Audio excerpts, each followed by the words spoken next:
Hey everybody, this is Blake here. I am going to be reviewing Total Recall, the 2012 remake to the 1990 movie with the same name. Now, this is a movie that, like everybody else, I was adamantly against the making because, well, it was the usual reasons. You know, the original was a classic, they shouldn't try to do that all over again. And then, is Hollywood totally out of any creative ideas? They have to recycle the old ones. But the closer it came to this movie coming out, the more I realized I should just approach it with an open mind. Unlike a lot of the fans of the original, it's been years since I've seen it, so I only remember certain bits and pieces, and the parts that I do remember tend to be more about the spectacle-oriented stuff, like the real bizarre mutant effects, like the three-titted chicks, and the awesome set pieces, the extreme gore. So I figured, maybe if I just watch this movie with an open mind, I won't compare it as much, and that it'll be maybe decent in its own right. So I made a point not to watch this again. Usually I do watch the original right before watching whatever the remake is that's coming out. So I go into the movie, I have pretty low expectations, but I figure that I'm going to try to enjoy it, and I didn't. And I'm really surprised that I didn't because, like I said, I don't have too much loyalty to the original just because it's been so long since I've seen it. And then, this movie is almost non-stop action. It is very fast-paced, but you don't want to confuse fast-paced with entertaining. Just like you don't want to say slow-paced automatically means boring. There are plenty of slow-paced films like Once Upon a Time in the West that I find fascinating, and then there are many fast-paced films like, the first Resident Evil movie that I really didn't care for too much. So, well, first off, what is the story? Colin Farrell plays, I think his name's Dennis Quaid. He's a factory worker, a normal guy, even though he's married to a super hot wife. But he's bored with his life, so he decides that he's going to enroll in this program called Total Recall. Now, Total Recall is this procedure where pretty much they plant false memories into your head. You could pretty much have anything done there. So you could be a spy, a cowboy, whatever. And he decides that he wants to, imagine that he's been a spy. But as soon as that begins, the cops break in, and it turns out that he actually was really a spy, but for some reason his memory was repressed, so he doesn't remember it. And so he's pretty much trying to escape everybody. He's rescued by Jessica Biel, and it turns out he's this agent who's working for this resistance, and that's pretty much what the plot is. Now, I will admit that I did like the first 30 minutes or so. I liked the sets. I thought they were really vast. They looked big. I love how they use brighter, more appealing colors. As much as I love Blade Runner, I always thought that it was kind of bizarre how, these engineers and the people who build these buildings would go out of their way to make such depressing-looking landscapes. And I hate that so many movies ripped off Blade Runner for that. And I'm glad that this one actually does try to, do its own thing. On the outside it looks great, but the more you get inside you realize that there's really no space. It's all cramped and condensed. I loved how, compact everything is, because they even say that there's not a whole lot of space to go around anymore. And it's not always practical, but it looks pretty cool. And I love the props, the different set pieces, like I love that gun where they shoot out like this little laser whip thing that wraps around people. Once again, it doesn't really make a whole lot of sense when you could just make some sort of stun gun which would have the same effect, but it would probably be more reliable. But it looks cool, and the movie at least is trying to be creative with its more spectacle-oriented moments. But, well, before I get into that, the only real problem I had with the direction was all these different lens flare problems. There were certain glares that made some scenes really hard to watch because I just started getting kind of disoriented. Like, anytime there was a light in the background, the camera would pick up on it, and it would be very distracting. Or even worse, when, the lights are flashing. Oh, that was annoying, especially that first scene. I started getting a headache just from that. But the action was, I thought, really well done. I liked the techniques used in the fight scenes.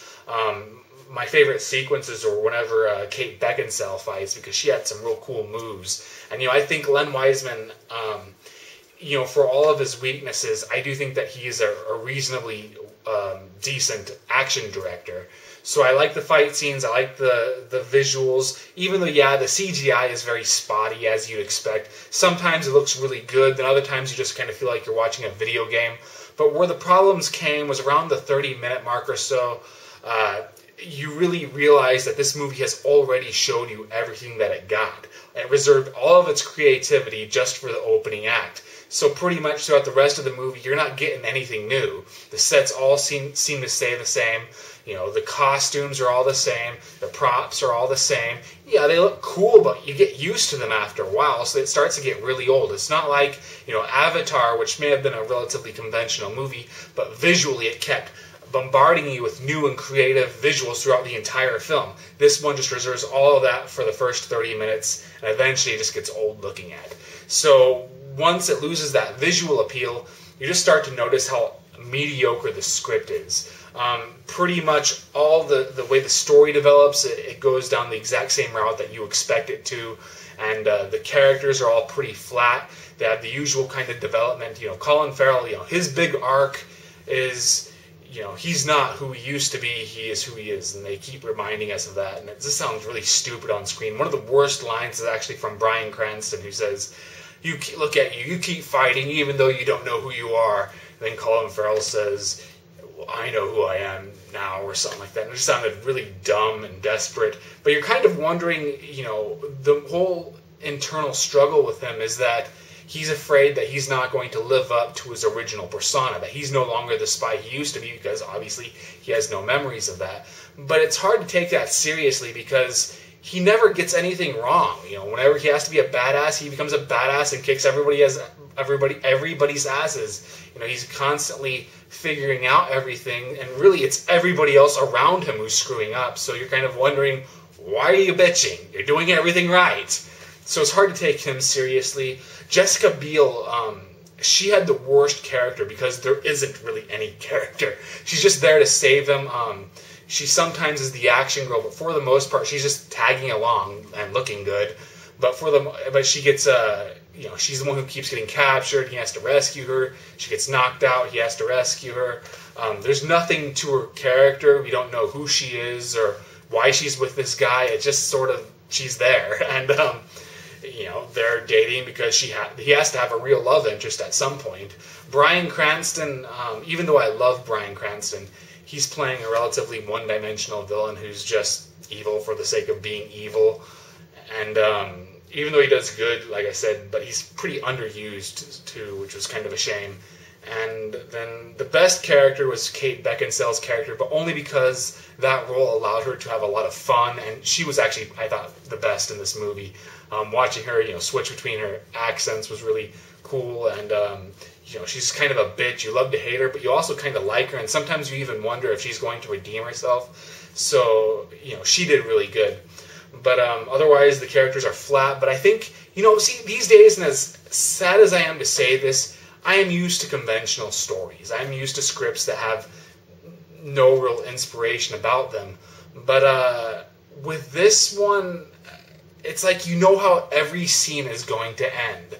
Like, for example, he finally finds the resistance, and one of the first things I'm thinking is this scene is going to end with the villains breaking through the window. I was right, and it always seemed like I was getting all that stuff right. Every scene, I'm not even joking about this either. I knew when the villains were going to show up. I know how the scene was going to end. And it wasn't just because of the original, because like I said, I don't really remember the original in terms of story all that much. So, and I still don't. I mean, it's not like it was all coming back or anything. I need to watch it again, but I just felt like, I've seen all of this in many different movies. It's just borrowing from the big book of cliches. There's nothing about the script that stands out. It's not horrible either. It's not like it's, kind of like self-important. It's not trying to be anything more than it really is. It just wants to be a dumb action thriller. And like I said, it's weird because the visuals and action were good, but it wasn't enough because I got bored after a while. Because I felt like I just knew everything that was coming, scene by scene. So it's like there was no mystery or suspense. And that really killed it. Most movies, bad movies, good movies, even if they do follow the usual formula, I'm usually not dissecting it like that. I'm thinking, this scene's going to end with this or that. I might guess the end of the movie, But that's just how this movie was, and it started to get really frustrating because I was bored out of my mind. And it's a surprise because usually these are the types of movies that almost seem to cater to me. Dumb action that never really stops. I'm game, but this movie did not entertain me at all. So that's really all I feel. One thing I think that made the original so much better was it continuously changed up its visuals and the imagery, so that it never really became bored in terms of that, whereas this one just after a while starts to become static. So would I recommend it? Not really. Maybe if you could see it for free, but otherwise don't bother. My written review is in the description. Check it out, and I'll see you guys later.